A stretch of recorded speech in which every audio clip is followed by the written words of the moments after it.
Some of my favorite villains are the ones most comic book fans would honestly underestimate. Welcome back, Nerd Squad. It's me, Amanda McKnight, aka VampX13, but you can call me Vampy. Today we're counting down the top 10 Marvel villains you should never underestimate. Don't do it. But before we jump in, I wonder if you can guess who my favorite villain is based on this list or based on previous lists that you've heard me present. See if you can guess as you listen and leave your comment down below. Also, let me know who your favorite villain is in the comments. Let's compare notes. Number 10, Mr. Sinister. When it comes to some of the most fearsome villains out there, one of the top ones I think of often is, of course, Mr. Sinister. I know this might seem odd when you consider that he recently was defeated during Sins of Sinister and is also known for being just a mad scientist, but Mr. Sinister is also one of those characters whose brilliance and ruthlessness combined make him one of the most capable villains you have ever seen. Sure, he may have a sense of playfulness and may sometimes seem ridiculous on the page in regards to how fixated he is on his love of capes and how he deals with his own clones so dismissively, but don't let that fool you. Sinister is not someone you would want to go up against. While he was defeated during the events of Sins of Sinister, he also did succeed in completely rewriting all of reality in that event. And friends, before we move on to our next spot on this list, if you love what we do here at Top 10 Nerd, why not show us you love us by clicking that like button? It really does help us out. Number 9, Mojo. Mojo is definitely a creeper, although you probably wouldn't be too worried about him considering how ridiculous he might appear. He also looks like his range might not be as deadly, as I always see him like hooked up to stuff, and I've always wondered what kind of reach that gives him, if any, like if he was chasing you. It seems more than likely that I wouldn't have to run too far to escape him, is all I'm saying. Unless he has like, I don't know, endless extension cords lying around. There is also the fact that he tends to remain within the Mojoverse, but then again, he is so fixated on securing his ratings that there is no low too low for him. So if you end up there, and more importantly, if your performance didn't impress him too much, I'd be very concerned for your safety. Mojo is actually about as terrifying as he physically appears to be,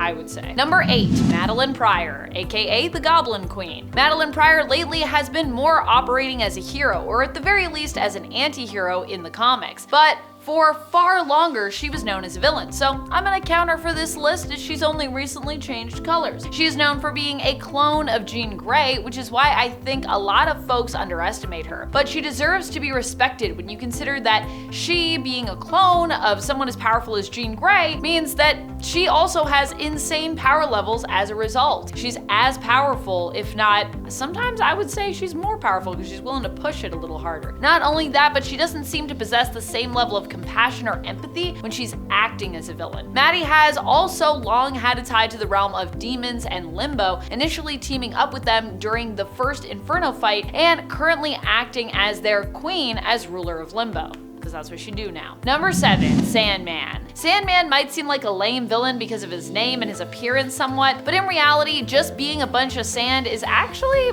more deadly than it would seem. Sand can be super powerful after all. It can erode almost anything given enough time. It can mess you up both externally and if it gets inside your body, through your nose, your ears. I mean, it could really mess you up from the inside, especially if, like Sandman, that sand of course was sentient. So Sandman can be much greater of a threat than most people might initially think or give him credit for. Honestly, I'm creeped out just thinking about it because sand's creepy. It gets everywhere. Number 6, MODOK. MODOK is often considered to be a butt of many people's jokes in the comics. He's a villain who honestly looks ridiculous, and while there may have been a time when he was terrifying on paper, he has only become more and more ridiculous in the way he's portrayed and in his appearance, I would say, as time has progressed. I mean, he's really just a giant floating head with like little arms and little legs. His appearance in Ant-Man and the Wasp: Quantumania pretty much summed up how most readers likely view MODOK. But at the end of the day, MODOK is still a genius, and we've seen explorations of his character, especially in alternate realities, where he's been one of the most terrifying villains around. Ultimate Universe MODOK, I'm looking at you. Straight up nightmare fuel. Number 5, Donald Pierce. Donald Pierce is one of those villains that I simply always forget exists. He was huge in the 80s and 90s, but since then has more fallen by the wayside. Although he did reappear more recently in the comics as the ambassador to Madripoor and a member of the powerful mutant hate group Homines Verendi. However, for much of the modern age, I would say he hasn't really been as prominent. Donald Pierce, however, is a master of technology, specifically cybernetics. This has both allowed him to become one of the most terrifying and also create some especially terrifying foes for the X-Men to come up against over the course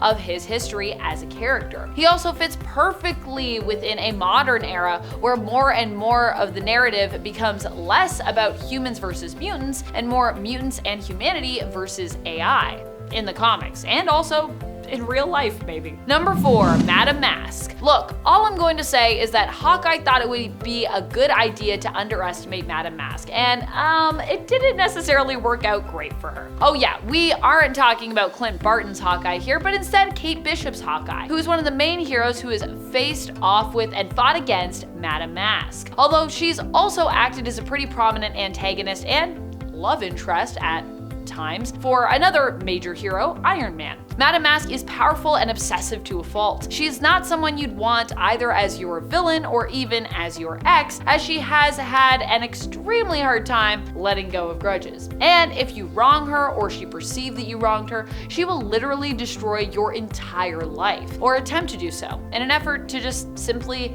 get even with you. Number 3, Azazel. Azazel is often thought of as a bit of a goofy villain. This is usually because of his wedged in there kind of connection to characters like Nightcrawler, and the fact that he's a devil wannabe. He isn't actually the devil, or at least it doesn't seem like he really is, but that doesn't stop him from claiming that he's literally Satan. Azazel basically sometimes feels like a Mephisto wannabe, but on the other hand, he did at one point threaten to break free of his prison and wreak havoc on Earth by doing one of the most dastardly things ever, attempting to sacrifice his own offspring, only really even ever having them to use them as a bridge to the plane of Earth, to the earthly realm, so that he might become free from the Brimstone dimension. And like, he almost succeeded in that, so you know. Number 2, Taskmaster. Simply put, Taskmaster just does not get a lot of love in the comics, or outside of the comics even. He isn't exactly a straight up villain, but he has been known to act villainous on occasion. He's kinda more neutral, but he's definitely been a bad guy before. In fact, I'd say he's probably more a bad guy than a good guy when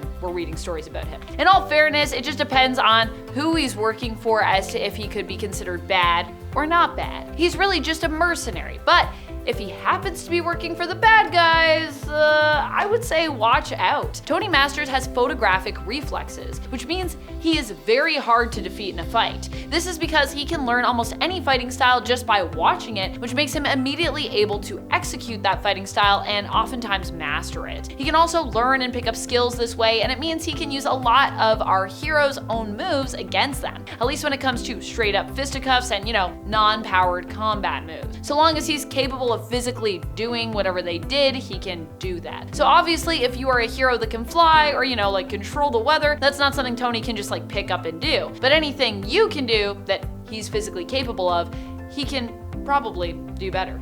Number 1, Nanny and Orphan Maker. Nanny and Orphan Maker, not really considered to be major villains or anything, I would say right now, due to the fact that the last appearance I saw of them, they were actually working towards finding their own place together as heroes as part of the Hellions team, tragically sent to the pit after that series as a result of Orphan Maker's behavior, and then Nanny was like, I'll go with Orphan Maker. Oh, this is very sad. But at the same time, they have been villains in the past, and even throughout their time, I would say on the Hellions, Nanny especially, made some questionable choices. Though I would say with both of these characters, for the most part, their hearts, at least, seem to be in the right place. Most of the time. People underestimate them because they are both kind of goofy individually and even together, but Orphan Maker literally is so powerful that he has to wear a containment suit because of how destructive his mysterious mutant powers are. Like, they could apparently destroy the world, that's how powerful he is. And Nanny can influence minds with her powers and her pixie dust. She also has managed to revert adult mutants to their once child form or their child mindset, so like physically and mentally, which is